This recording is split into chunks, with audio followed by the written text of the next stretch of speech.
Hi, this is Tom from OrganicLawnDIY.com, and today I'm going to show you how to replace the spark plug on a Ryobi C430 4-cycle trimmer head.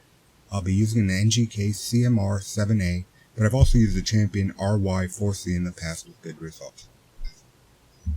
In addition, you'll need a few other tools. You'll need a 5/8 inch spark plug socket. It's a deep socket that has a little rubber gasket in there which holds the spark plug. Just makes it a little easier to install and remove the spark plug. You'll obviously also need a ratchet. On this I have a T20 bit, but you can just use the T20 screwdriver or even just flathead.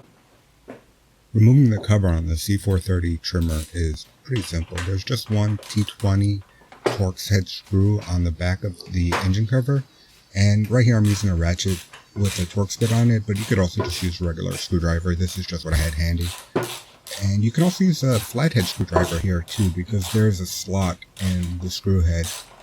This screw is fairly easy to remove. Just loosen it up and then pull it out. Make sure you don't lose this because this isn't a stench screw. You just like to easily just slap on the cover. The first thing I do is disconnect the spark plug wire for safety. Pull up the black rubber boot at the front muffler side of the engine until it comes off.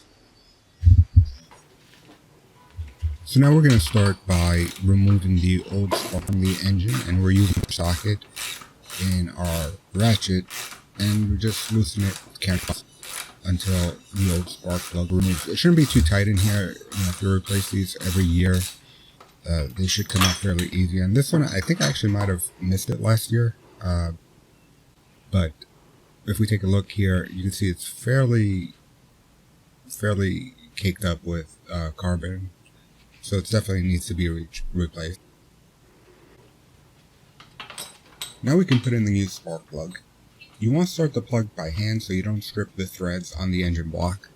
The space is a little tight, so you may want to use an extension on the spark plug socket to make things easier. What I do is turn the spark plug counterclockwise at first to feel the threads drop. Then I'll hand tighten it clockwise. This helps me make sure it's threaded properly. Take your time with this because the last thing you want to do is strip those threads and have to repair that. Then I'll use the socket and the ratchet to tighten things down. Again, this is the 5/8 inch spark plug socket.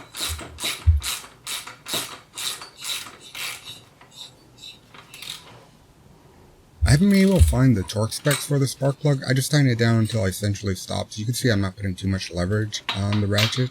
And at the end, I'll give it another quarter turn. And when done, I'll replace the spark plug wire. And I'm cleaning it up a little bit just because my gloves were oily from other work I was doing on the trimmer.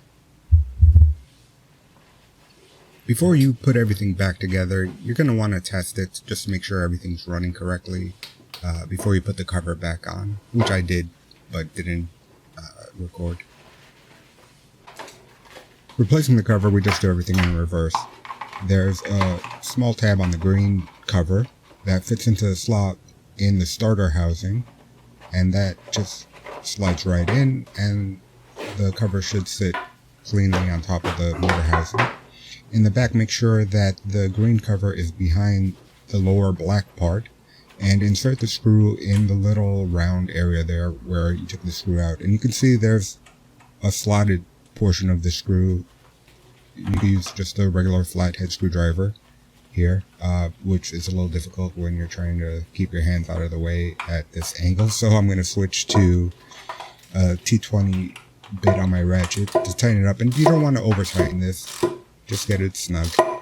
And that's it, we're done. We've replaced the spark plug. The only other thing we do every year, or at least I do every year, is change the oil. And this has been a fairly reliable trimmer. It has some quirks, but it has a lot of power, and the attachments make it very versatile.